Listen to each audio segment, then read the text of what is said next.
This is how fine-tuning actually works, not as magic, not as branding, not as sprinkling a little company data onto the machine until it suddenly becomes your loyal synthetic employee. Fine-tuning is additional training on a model that has already been pre-trained.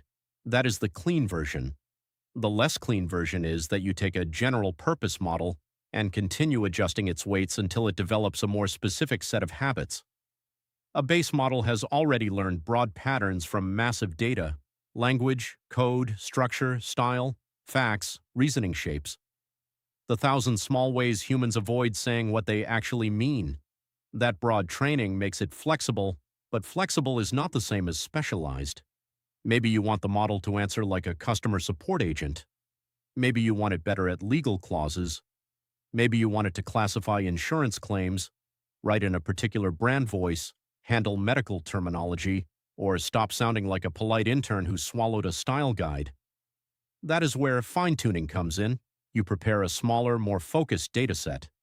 Examples of the behavior you want: inputs and desired outputs, questions and ideal answers, instructions and correct responses, maybe conversations, maybe documents, maybe labeled examples.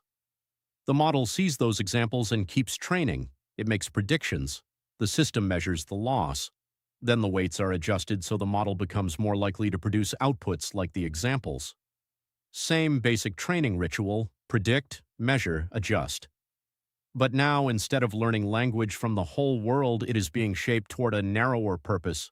This is important. Fine-tuning usually changes the model itself. It alters the weights. Prompting does not.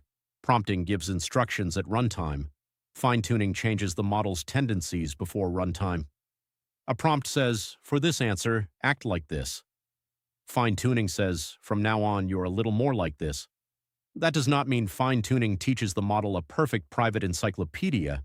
If you want the model to answer from changing company documents, RAG is often a better tool. Retrieval gives the model fresh context. Fine-tuning gives the model adjusted behavior. Different tools, different sins. Fine-tuning is good when you want consistency. Style, format, task behavior, domain patterns, classification habits, preferred response structure, the shape of good answers. It is not always the best choice for facts that change often, because once you fine-tune, that knowledge is baked into the weights until you fine-tune again, which is inconvenient if your truth changes every Tuesday because someone renamed a product tier during a meeting no one should have survived. Fine-tuning also needs good data. This cannot be overstated. Bad examples make bad habits. Messy labels make confused behavior.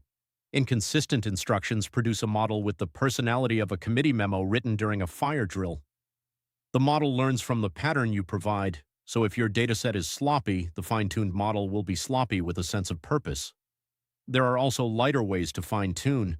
Sometimes people adjust all the weights. Sometimes they use more efficient methods that train smaller adapter layers or low-rank updates instead of changing the entire model. The goal is the same: shift behavior without paying the full price of training from scratch, because training from scratch is how you turn money into heat and hope.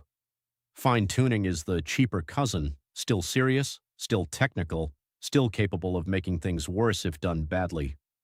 So how does fine-tuning actually work? You start with a pre-trained model. You give it a focused dataset of examples showing the behavior you want. The model continues training on those examples. Loss is measured. Weights, or smaller trainable additions, are adjusted, and the model becomes more likely to respond in the desired style, format, domain, or task pattern. It is not a new brain. It is not memory. It is not automatically knowledge.